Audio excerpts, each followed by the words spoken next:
Welcome back to the channel Cloud Story.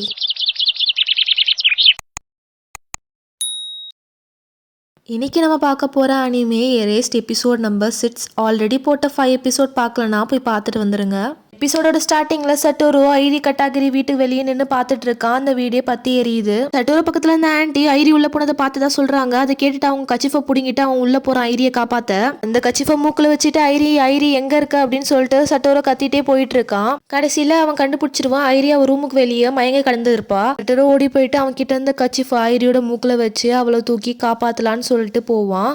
தூக்க முடியாம அவன் தூக்கிட்டு வந்துட்டு இருப்பான். அப்ப ஐரி அவ கையில இருக்க போனை சட்டோரோட பாக்கெட்ல போட்டுருவா. அதை அவன் நோட் பண்ணுவான். அப்புறம் ஸ்டெப் கிட்ட வந்தோடனே அச்சோ என்னால தனியா இவ்வளவு தூக்கிட்டு போக முடியாது அப்படின்னு சொல்லிட்டு யோசிப்பான். அப்ப இந்த பீஸா கடை ஓனரும் ஐரியை காப்பாத்துறதுக்காக வந்திருப்பான். மாங்காய் எழுத தெரிஞ்சா மட்டும் போதாது, கொஞ்சம் ஜிம்முக்கும் போனோம்ப்பா அப்படின்னு சொல்லுவான். பார்பிக்யூ ஆகிறதுக்கு முன்னாடி வா நம்ம வெளியே போலான்னு சொல்லிட்டு 3 பேரும் கீழே இறங்கி வந்துருவாங்க. அதுக்கப்புறம் அந்த பீஸா ஓனர் சொல்லுவான், நீ கிளம்பு, நான் இதுல இருந்து பாத்துக்கிறேன் அப்படின்னு சொல்லிட்டு, ஏன்னா வெளியே போனா போலீஸ் கிட்ட சட்டோரோ மாட்டிப்பான்னு சொல்லிட்டு இந்த மாதிரி சொல்லுவான்.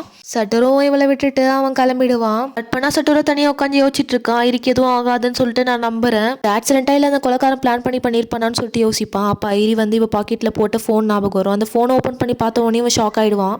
என் அம்மாவை கொண்டு வந்து ஐரியை கொலை பண்ண ட்ரை பண்ணிருக்கான். ஒருவேளை போலீஸ் இந்த மெசேஜை பார்த்துட்டு நான் தான் அவளை கொலை பண்ண ட்ரை பண்ணன்னு சொல்லிட்டு நினைச்சுப்பாங்கன்னு சொல்லிட்டு ஐரி வேணுமிட்டே அவளோட போனை என் பாக்கெட்ல போட்டிருக்கா. ஒருவேளை அந்த கில்லர் ஐரியை ஃபாலோ பண்ணிட்டு அவ வீட்டு வரைக்கும் போயிருக்கலாம். அந்த கில்லருக்கு ஐரி தான் என்னை காப்பாத்துறான்னு சொல்லிட்டு தெரிஞ்சிருக்கோமோ அப்படின்னு சொல்லிட்டு இவன் யோசிப்பான். கொலைக்கார யாரா இருந்தாலும் அவனை கண்டுபிடிச்சி ஆகணும்னு சொல்லிட்டு சட்டோரோ நினைப்பான். அம்மாவை கொலை பண்ண ராத்திரியில ஒரு சீட்டை வந்து இவன் கண்டுபிடிச்சிருப்பான். அந்த சீட்ல வந்து ஒருத்தங்களோட நம்பர் இருக்கும். அந்த நம்பருக்கு கால் பண்ணுவா.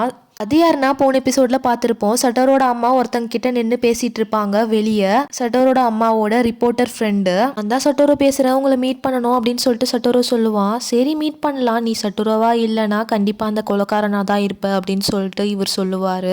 சட்டோரோவா அவரை மீட் பண்ணதுக்கு போவான். ஹே சட்டோரோ இங்க வந்து உட்காரு அப்படின்னு சொல்லிட்டு அவர் சொல்லுவாரு. இவனும் போயிட்டு உட்காந்து பேசுவான். சிக்காரி டிவில உன் அம்மா கூட வேலை செஞ்சனா அப்படின்னு சொல்லிட்டு இன்ட்ரடியூஸ் பண்ணிப்பாரு. இவனுக்கு அப்புறம் ஞாபகம் வரும் அவரை பத்தி.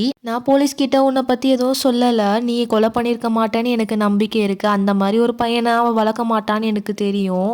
உங்க அம்மாவை கொலை பண்ணல, நீ நம்பிதான் ஆகணும்னு சொல்லிட்டு சொல்லுவாரு.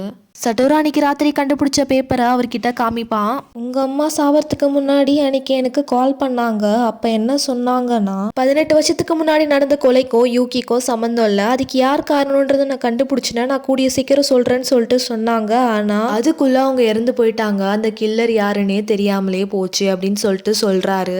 உண்மை என்னன்னா காயோட அம்மாவும் அவங்களோட பாய் ஃப்ரெண்டும் தான் சேர்ந்து காயோவை அடிச்சு ஸ்டோர் ரூம்ல போட்டு குளூர்ல அவ இறந்து போயிருக்கா. ஆனா அவங்க ஒரு பூட்ஸ் மார்க்க அந்த ஸ்டோர் ரூம் பக்கத்துல வச்சு யூகி தான் அதை பண்ண மாதிரி ஃப்ரேம் பண்ணிருக்காங்க அப்படின்றத அவர் சொல்றாரு. யூகி கண்டிப்பா காயோவை கொண்டு இருக்க மாட்டான்னு சொல்லிட்டு சட்டோரோ சொல்றான். யூகியும் கொல்லல, அவங்க அம்மாவும் கொல்லல, அதுக்கு அந்த கில்லர் தான் காரணம் அப்படின்னு சொல்லிட்டு இவர் சொல்றாரு. ஐரிக்கு அந்த கொலைக்காரனை பத்தி ஏதாச்சும் தெரியுமான்றத நான் விசாரிச்சுட்டு வரேன்னு சொல்லிட்டு இவர் கிளம்புறாரு. அந்த ரிப்போர்ட்டர் கட்டாகிரியை பார்க்க ஹாஸ்பிட்டலுக்கு வந்திருப்பாரு. ஆனா ஐரி கட்டாகிரி இருக்க வேண்டிய இடத்துல அவங்க அம்மா இருக்காங்க.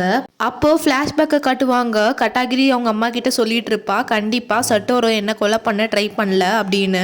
அப்புறம் அவங்க அம்மா சொல்லுவாங்க, உங்க அப்பா திருடிக்க மாட்டாருன்னு சொல்லிட்டு நான் அன்னைக்கு நம்பி இருக்கணும், நம்பாம நான் தப்பு பண்ணிட்டேன், இப்ப நான் உன்னை நம்புறேன், உன் மனசுக்கு என்ன தோணுதோ அதை பண்ணு அப்படின்னு சொல்லிட்டு சொல்றாங்க.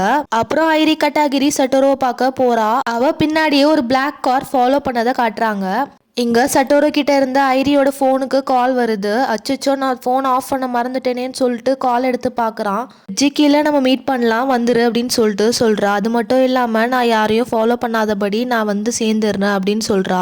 ஏறினே பிரிட்ஜுக்கில போயிட்டு வெயிட் பண்றா ரொம்ப நேரமா. ஆனா அவளை காணோம். என்னடா அவளை இன்னும் காணோம், கிளம்பலான்னு சொல்லிட்டு பாப்பான். அப்ப ஐரி வந்துருவா. நல்ல வேலை நீ வந்து கொஞ்ச நேரத்துல போலீஸ் தான் எனக்கு குழி பறிச்சுட்டாங்கன்னு நினைச்சிட்டேன் அப்படின்னு சொல்லிட்டு அவன் மனசுக்குள்ள நினைக்கிறத வெளியே சொல்லிட்டான். இவ்வளோ சிரிக்கிறா. அப்ப ஐரி சொல்லுவா, கவர்மெண்ட் கீழே வேலை பார்க்குற ஒரு மிஸ்டீரியஸான மேன் நிஷிசோனோ அடிக்கடி நம்ம ஓனரை பார்க்க வருவான்.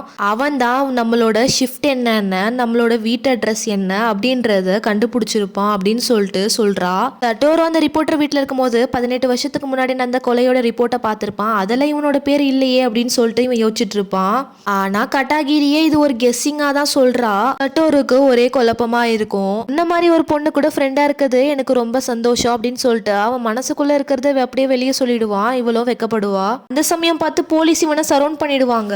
ஐரிய ஃபாலோ பண்ணிட்டு தான் இந்த கார் வந்திருக்கும். அந்த கார்ல இருந்தவங்க தான் இந்த போலீஸ்காரங்க.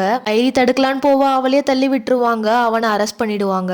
ஐரி சொல்லுவா, நான் இந்த போலீஸ்காரங்க கிட்ட நீ எங்க இருக்கன்னு சொல்லிட்டு நான் சொல்லவே இல்லை, ப்ராமிஸ் என்ன நம்பு சட்டோரோ ப்ளீஸ் அப்படின்னு சொல்லிட்டு கதறி கதறி அழுவா. சட்டோரோ எந்த தப்பும் செய்யல, தயவு செஞ்சு அவனை விடுங்க அப்படின்னு சொல்லிட்டு அழுவா அவ. அப்பதான் சட்டோரோ ஒருத்தனை பாப்பா. அவனோட கண்ணு ஆல்ரெடி அவன் பார்த்த மாதிரி ஞாபகம் வரும். அன்னைக்கு அவங்க அம்மாவை கொலை பண்ணிட்டு போனவன் தான் அப்படின்னு சொல்லிட்டு இவன் கண்டுபிடிச்சிருவான். கண்டிப்பா இவன் தான் கில்லர் அப்படின்னும் இவனுக்கு ஞாபகம் வந்துடும். ஆனா அவனோட முகம் கிளியரா தெரியாது. சட்டோரோ அவனை ஷாக்லயே பார்த்துட்டு இருப்பான். எல்லாமே ஃப்ரீஸ் ஆன மாதிரி இருக்கும் அவனை சுத்தி. இதோட இந்த எபிசோட் முடிஞ்சது. வர எபிசோட்ல சட்டோரோ அரெஸ்ட் பண்ணாங்களா, சட்டோரோ அந்த கில்லர் யாருன்னு சொல்லிட்டு கண்டுபிடிச்சானான்றத பார்க்கலாம். மறக்காம சேனலை சப்ஸ்கிரைப் பண்ணிக்கோங்க. தேங்க்ஸ் ஃபார் வாட்சிங். Bye by.